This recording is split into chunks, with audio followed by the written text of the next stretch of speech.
Sahabat DKB yang diberkati Tuhan, salam jumpa kembali dalam acara Wahyu Kekal berupa renungan firman Allah yang menuntun kehidupan kita. Saya Pendeta Arlianus Lerosa. Renungan kita pada hari ini, hari Rabu 28 Mei 2025, ditulis oleh rekan saya Pendeta Hariman Patiana Kota dari Gereja Kristen Pasundan dengan judul Transformasi Spiritual. Didasarkan pada kitab 2 Tawarikh pasal 34 ayat 20 sampai ayat 33.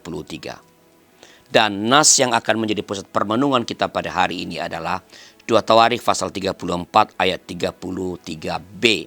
Dan sebelum membaca bagian ini dan merenungkannya, mari kita berdoa.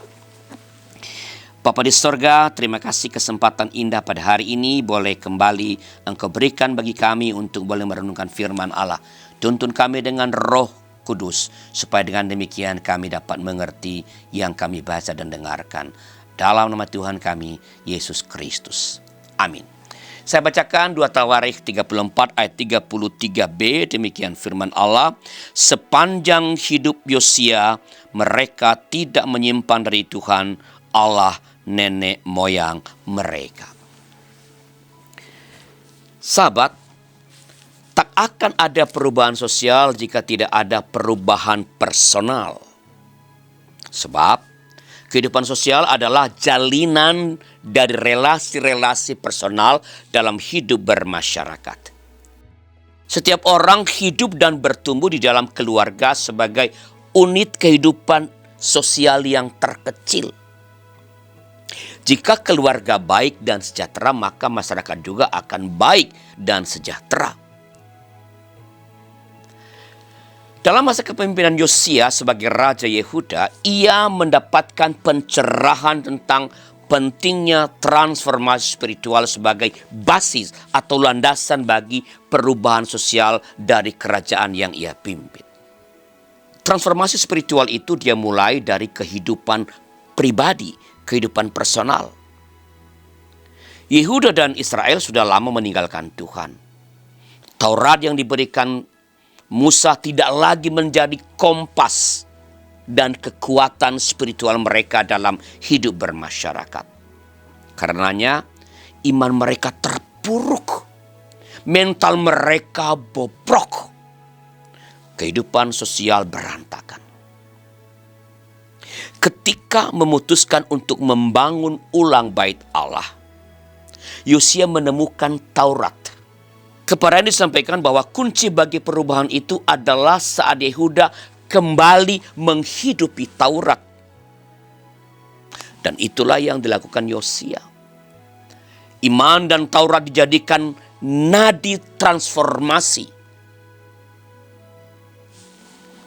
Sahabat, dalam situasi sosial sekarang ini kita membutuhkan kode moral yang lahir dari kesadaran spiritual. Iman adalah jalan yang membawa kita pada kesadaran moral dan transformasi spiritual personal yang merupakan modal utama transformasi sosial. Kita harus mulai membangun kesadaran itu dari keluarga. Jika keluarga baik, maka masyarakat akan baik. Jadi, hidupkanlah iman dan firman Allah sebagai kekuatan transformasi spiritual dan sosial. Sabar, sebelum kita mengakhiri jumpa kita pada hari ini, ada sebuah pertanyaan reflektif untuk kita.